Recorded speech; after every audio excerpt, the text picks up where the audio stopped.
Arratsaldeon, Amaia. Bai, arratsaldeon.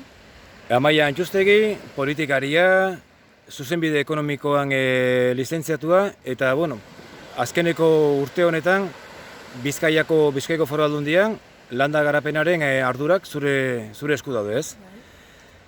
Bai. Lehendabiziko galdera, nola ikusi dizu landa garapena, lehen sektorea Bizkaian, izan dituzun batzarre pilo horietan azkeneko urte horietan, nola sentitu duzu lehen sektore hori edo landa garapen hori? Bai. Ni kargura hasi nintzanean nire karguan, ondala urte bete ja, azken finean ezagutun behar neban zein den realidadia, lehen sektorean realidadia. Orduan, egin dutena izan da, ustiategi desberdinetara, baserritar desberdinakana urreratu, euren ustiategitara urreratu, eta euren impresioak, keskak eta bertatik bertara ezagutzea.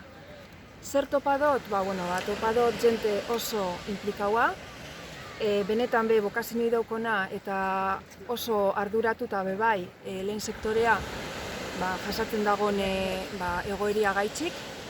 Esan behar dut, bokazio horretan ikusten da, beti dagozela gauza berrizak egiteko prest, innovaziorako prest, baina kendu barik ardura hori, ez da? Azken finean, azkenengo urtietan, egoera kaskarra arrastraten dagoen sektoria da, COVID-a dela eta ondioko txartu egin zan hori egoeria eta Ukrainiako inbazioiagaz areagotu egin da egoera txar hori, ez da?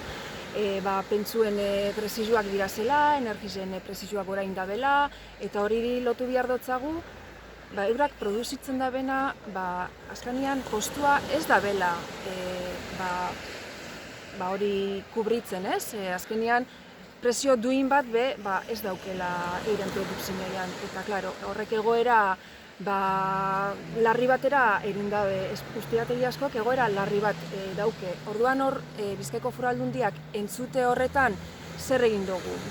Diru laguntza zuzenak eman doguz, sektore edo subsektore benetan egoera kaskarrena eukidabena, egoera larriena eukidabena, eta horretaz aparte, konpromiso bat hartu genduan txoke plan bat egiteko. Txoke plan horretan, ezin da izan modua beste modu batera, eurakin eskutik, eurak esatia ze arazo dauken, eta arazo horreri nola aurre aldotzagun. Txoke plan hori, apirilean hartu zen hori konpromisoa egiteko, eta ontsen egun batzuk barru aurkeztuko da txoke plan hori sektoriari. Eta hor jarraituko dugu elkarlan hori, dauden arazoari aurre egin ahal izateko, baina beti eurak kontuan hartuta, ezin da izan beste modu batera. Eskerrik asko, Amaia. Zeuri.